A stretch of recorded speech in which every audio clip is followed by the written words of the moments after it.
저는 사단법인 한국원폭피해자협회 회원이며 남부지방법원의 대정부 부작위 제소에 대한 229명의 대표 사회자 이기현입니다. 오늘 기자회견은 제일 먼저 김정록 의원님께서 하시기로 되어 있는데 국회 본회의 관계상 참석만 해주셨습니다. 그래서 협회의 전 회장님이시고 정부의 부작위에 대하여 고등법원에 항소를 한 79명의 대표 박영표 의원님과 협회 서울지부장인 원정무님 및 서울 남부 북부지원 재소한 대표 변호사 최봉태 변호사님의 순서로 기자회견이 있겠습니다. 그럼 먼저 박영표 전 회장님의 회견사입니다. 네, 감사합니다. 먼저 오늘 이 자리에 참석해 주신 김정록 의원님 정말 고맙습니다. 그리고 지지하시는 기자 여러분 안녕하십니까. 수고 많습니다. 이 자리에 저 한 30분 장일상 선거 같은데요. 저는 사단법인 한국원폭피해자협회 직전 회장 박영표입니다. 그리고 지난 서울중앙지법 법원에 제소한 79명의 대표이며 6월 26일 기각이 되어 7월 10일 서울 고법에 항소를 해놓고 있습니다. 이제는 사법부도 국민이 믿지 못할 지경으로 퇴락으로 빠져있다고 생각이 됩니다. 지난 2011년 8월 30일 2011년 8월 30일입니다. 헌법재판소는 국가는 한국 원폭 피해자들을 위하여 부작위 업무를 다하지 않은 것은 부작위 연이라는 결정을 하였음에도 불구하고 정부는 계속 부작위를 하고 있어서 2013년 8월 12일입니다. 서울중앙지방법원에 제소를 하였으나 최종 결심은 현재 정부가 움직이고 있으니 더 지켜보자며 기각을 하였습니다.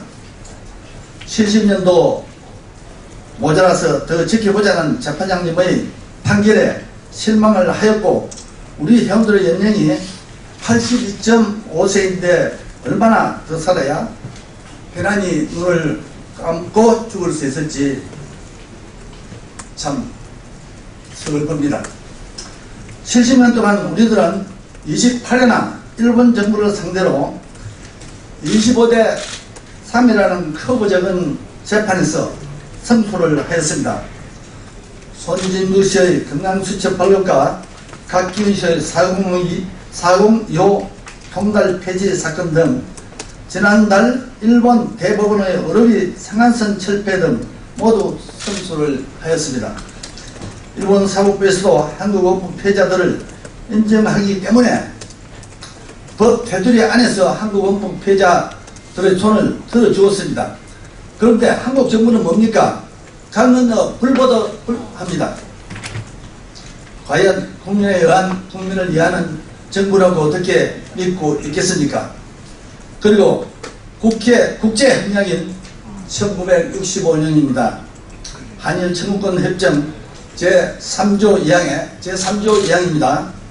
당사국 간 해결이 되지 아니할 때는 제3국의 중재에 의하여 해결한다라고 되어 있는데 이것조차 하지 않고 있으며 최종적으로 개인의 손배소 청구권은 소멸되지 않았다는 대법원의 판결까지 있었음에도 불구하고 정부는 70년 동안에 일본의 구상서 2번 보낸 것과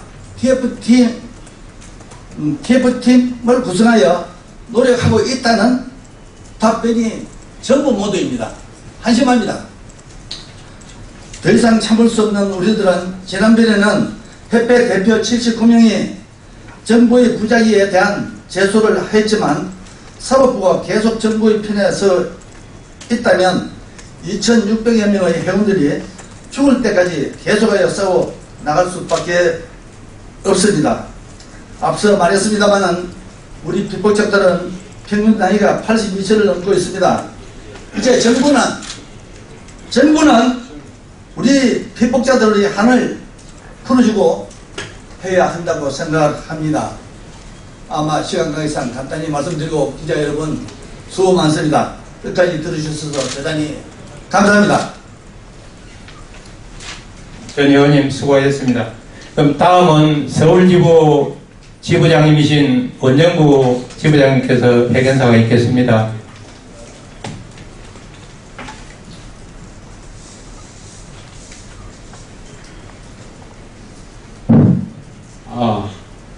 김정록 위원님 대단히 감사합니다.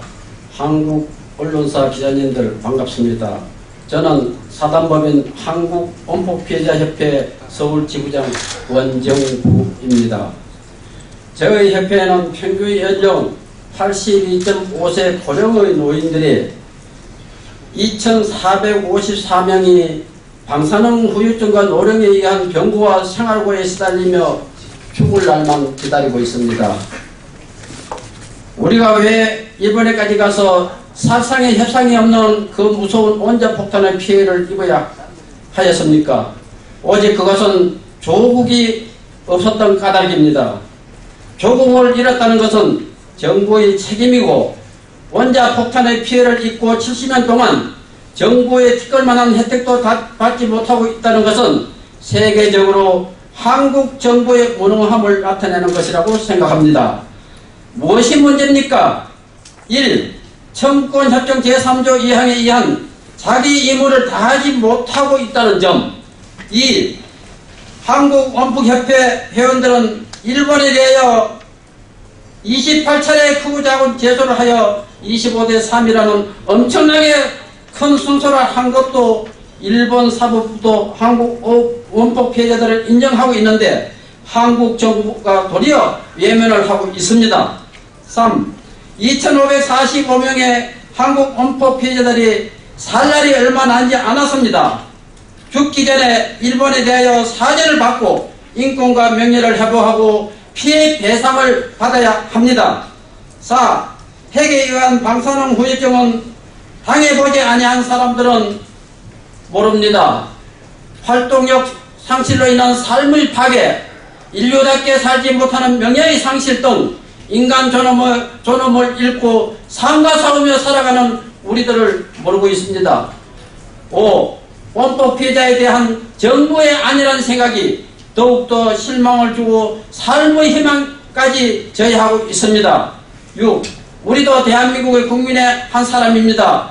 지금이라도 떳떳한 삶을 살다 가게 정부의 대응이 필요합니다.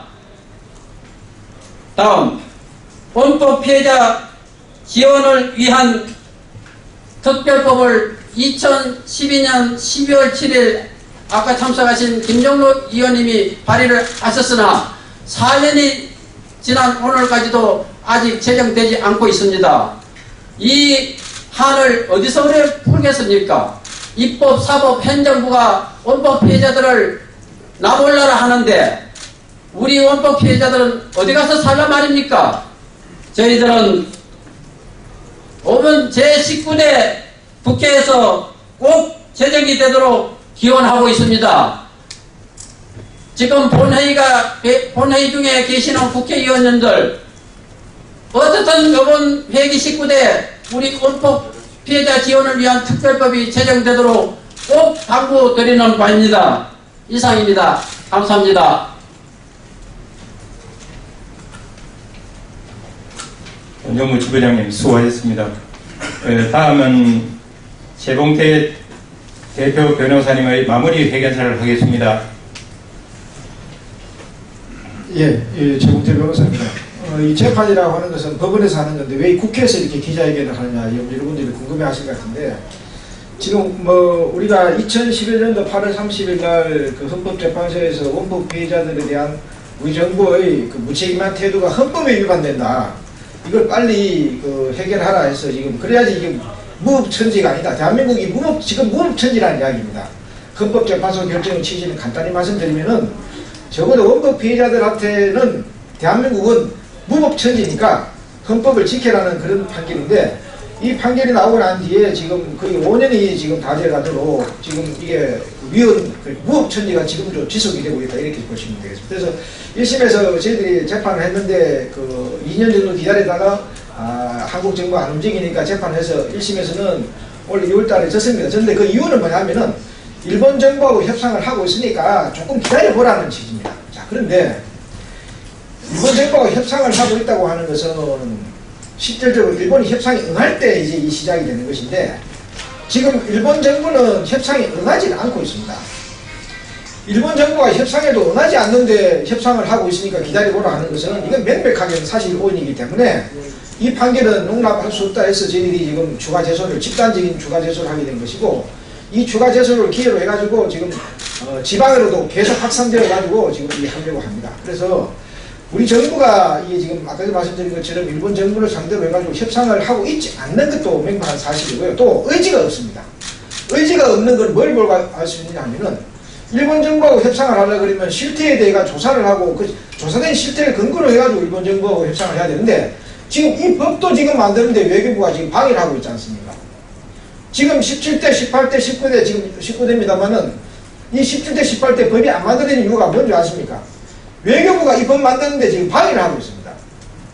근데 이 법도 안 만들고 어떻게 일본 정부하고 협상을 한다는 말입니까? 그래서 저희들은 한국 정부가 이러한 태도를 취하는 것은 우리 헌법을 아주 가볍게 지금 보는 것이기 때문에 지금 빨리 일본 정부하고 협상을 해보고, 일본 정부가 협상에 응하지 않으면 방법이 없을 것 같으면은 저희들이 이건 이런 재판할 필요도 없습니다만 분명히 중재를 하라고 되어 있습니다.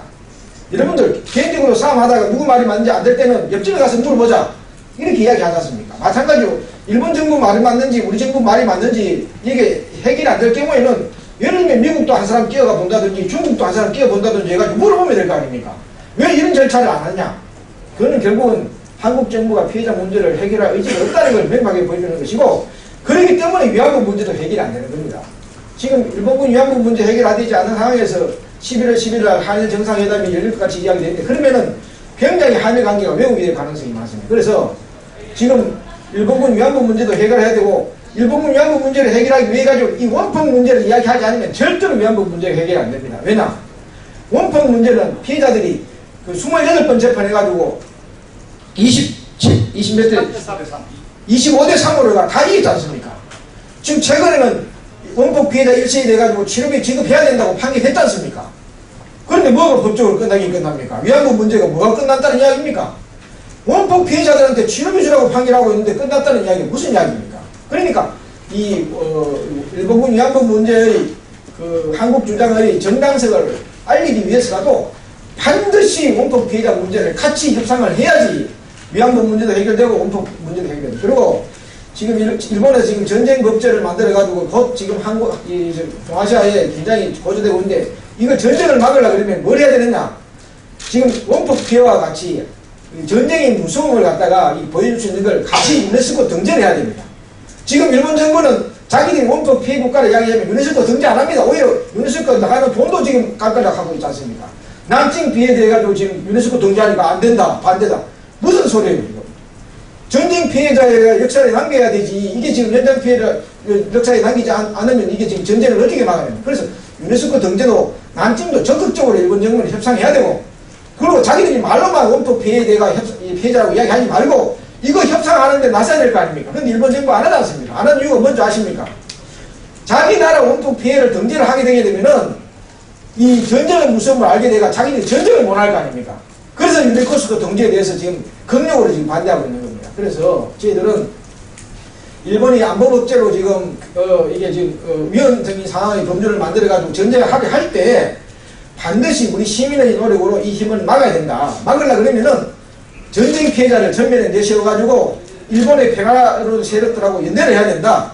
그러면 어떻게 할 거냐? 이 원폭 피해에 대해 진상조사도 같이 하고 이걸 유네스코에 같이 등재를 해서 아베 정권의 이런 전쟁 야욕을 분쇄해야 된다. 그래서 이 재판이 굉장히 중요한 것이고, 지금 한일 정상회담 앞에 이 소송을 제소하는 의미가 있습니다. 그래서 이 취지를 충분히 알고 좀 보도를 해주시고, 지금 유네스코 공동등재 부분은 지금 별도로 우리 한국헌법기자협회에서 프레스센터에서 대대적으로 정식으로 기자회견을 하려고 합니다. 그래서 이번은 이 법제가 왜 빨리 통과돼야 하느냐, 이 특별법이 내년 2월까지 통과 안 되면은요, 제가 봐서는 아베 정권은 자위대 한국 들어옵니다.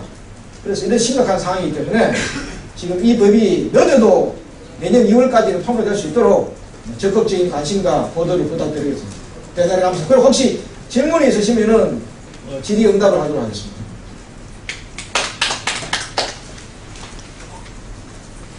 최봉태 변호사님 수고하셨습니다. 그럼 지금부터 뭐 질문이 있으시면 질문 받겠습니다.